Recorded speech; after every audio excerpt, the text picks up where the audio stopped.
ఓం నమ శివాయ పరబ్రహ్మ పరమాత్మ నమ జగత్తుత్తే సితే పరాయ బ్రహ్మ హరేరాయ త్రి గుణాత్మమే సర్వకవితికామి దర్శ దత్తాత్రేయ నమస్తంతిని సిద్ధి గురు కురు కురు కురు సోహం కుర్రో గుర్రు కొండ దేవత అమ్మ పలుకు జగతంబ పలుకు సమ్మక్క పలుకు వనదేవత పలుకు జై కొండ దేవత అమ్మవారు ఆశీర్వాదం.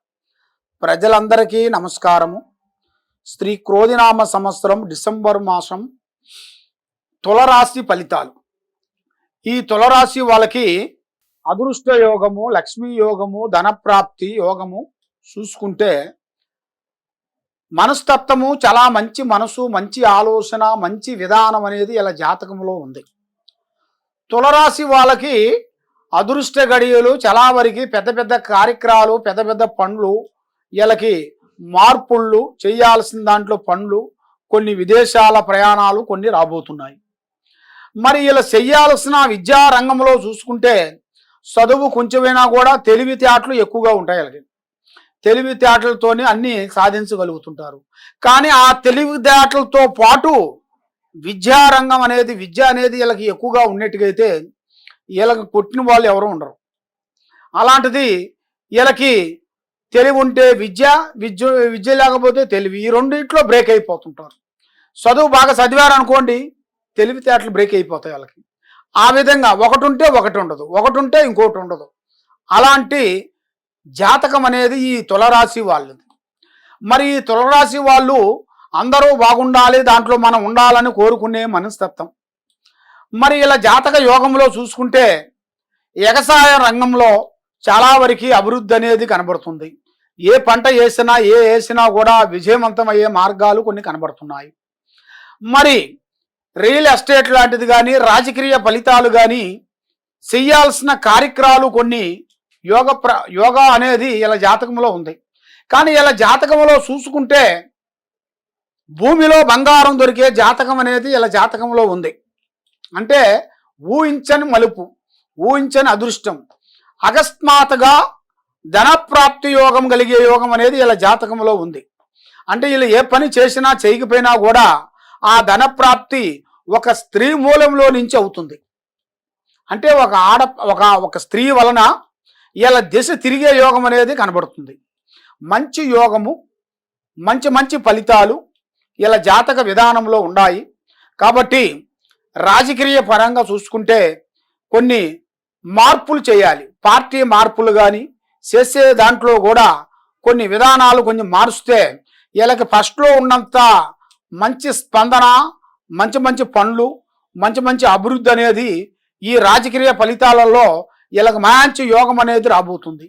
కాబట్టి వీళ్ళు ఎన్నో చేస్తుంటారు, కానీ ఎన్ని చేసినా కూడా జనాలకి నచ్చదు. మంచి చేసినా నచ్చదు, చెడు చేసినా నచ్చదు. దానివల్ల వీళ్ళు చేయాల్సిన పార్టీ విధానాల్లో కొన్ని మార్పులు రాబోతున్నాయి, చేంజెస్ రాబోతున్నాయి.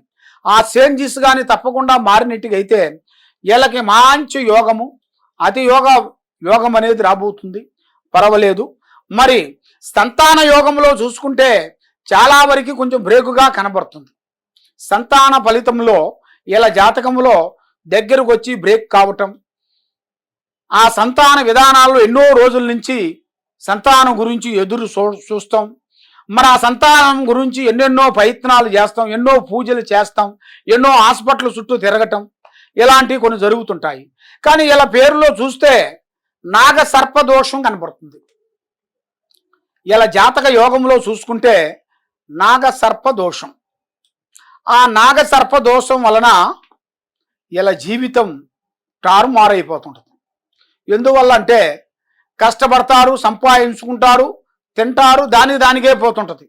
దానివల్ల అంత పెద్దగా ఎదగరు, అంత డౌన్గా ఉండరు. జనాలు కూడా కొంతమందికి జనాలలో అనేది ఒక ఏడుపు అనేది ఎక్కువగా ఉంటుంది. అంటే ప్రజలలో బాగున్నారు వీళ్ళకేమి తక్కువ, అంటే వాళ్ళ దగ్గర ఏం లేకపోయినా కూడా వాళ్ళు తినే భోజనము ప్రశాంతంగా ఉంటుంది. వాళ్ళు వేసే బట్ట కట్ట బొట్టు విధానము, వాళ్ళ మాట విధానం అనేది ఒక విధంగా ఉంటుంది. కాబట్టి ఆ విధానాన్ని బట్టి అబ్బో వీళ్ళు అభివృద్ధిగా వచ్చేసారు, గొప్ప వాళ్ళు అయ్యారు, వీళ్ళ వెనకాల బంధువు మిత్రులు చాలామంది పెద్ద వాళ్ళు ఉన్నారు, పెద్ద కుబేరులు ఉన్నారు, కాబట్టి వీళ్ళకేమి తక్కువ అన్నట్టుగా వీళ్ళ చుట్టాలను చూసినట్టుగా వీళ్ళని కూడా అలా భావిస్తుంటారు. కాబట్టి అక్కడ ఏమీ ఉండదు అయ్యా. కాబట్టి అక్కడ ఏమీ ఉండదు. మెయిన్గా బంధుమిత్రులతో వీళ్ళకి కొన్ని ఇబ్బందులు కొన్ని ఎదురే మార్గాలు ఉన్నాయి. చిన్న చిన్న సమస్య పెద్దగా అయ్యే మార్గాలు ఉన్నాయి. చిన్న సమస్య పోయి కొంతమంది మన పక్కనే ఉండవలసిన వాళ్ళు మన బంధువులే, మన రక్తపాశము మన సంబంధించిన వాళ్ళే మన దగ్గరగా తీయగా చెప్పి కొన్ని మాటలు చెప్పి మన మాటలన్నీ మళ్ళీ ఏరియా వాళ్ళకన్నీ చేరేస్తుంటారు. అలాంటి సొంటెలు ఎక్కువగా ఉంటారు. మహాసొంటెలు అంటారు వాళ్ళని. ఆ మహాసొంటెల్ని వాళ్ళ వలన జీవిత ఖరాబ్ అయిపోతుంటుంది, మైండ్ ఖరాబ్ అయిపోతుంటుంది. కాబట్టి అలాంటి సొంటెలకి వాళ్ళు అలాగ చెప్పే వాళ్ళకి వాళ్ళ శిక్ష ఏమిటంటే వాళ్ళ జీవితాంతం బాధపడుతూనే ఉంటారు, ఒకరి కింద పనిచేస్తూనే ఉంటారు. వాళ్ళ జీవితాంతం చూడండి, వాళ్ళ జీవితాంతం తల్లిదండ్రుల దగ్గర నుంచి కానీ ఇట్లా అత్తమామ తరపు నుంచి కానీ ఇట్లా కుటుంబం నుంచి కానీ ఏమీ ఉండదు. ఏమన్నా ఉన్నా వాళ్ళకి దక్కదు. అలాంటి శాపనార్థం అనేది వాళ్ళకి తగులుతుంది. కాబట్టి మెయిన్గా ఏ కార్యక్రమం చేయాలనుకున్నా ఏ పని చేయాలనుకున్నా కూడా ముఖ్యంగా మీరు తీసుకోవాల్సింది శ్రీ వెంకటేశ్వర స్వామి పూజ. శ్రీ వెంకటేశ్వర స్వామి అంటే ఆయన కలియుగ దేవుడు, వెంకట్రమణ కాబట్టి ఆపద్బాంధవుడు. కాబట్టి ఆ కలియుగ వెంకటేశ్వరుని మీరు పూజించినట్టుకైతే తప్పకుండా అష్టౌశ్వర్యాలు భాగ్యభోగాలు మీకు ప్రాప్తి కలుగుతాయి, మనశ్శాంతి కలుగుతుంది. చేయాల్సిన కార్యక్రమం మీకు ఏ సమస్య ఉన్నా కూడా ఈ కింద ఉండాల్సిన నెంబర్కి మాకు ఫోన్ చేసినట్టుకైతే మీ జాతకాన్ని బట్టి, మీ యోగాన్ని బట్టి, మీ నక్షత్రాన్ని బట్టి మీ జాతక కొండలి వేసి మేము చూసి చెప్తాము. మీకు ఏ డౌట్ ఉన్నా కూడా కింద ఉండాల్సిన నెంబర్కి సంప్రదించండి. సర్వే జనా సుఖినో భవంతు. ఓం నమః శివాయ.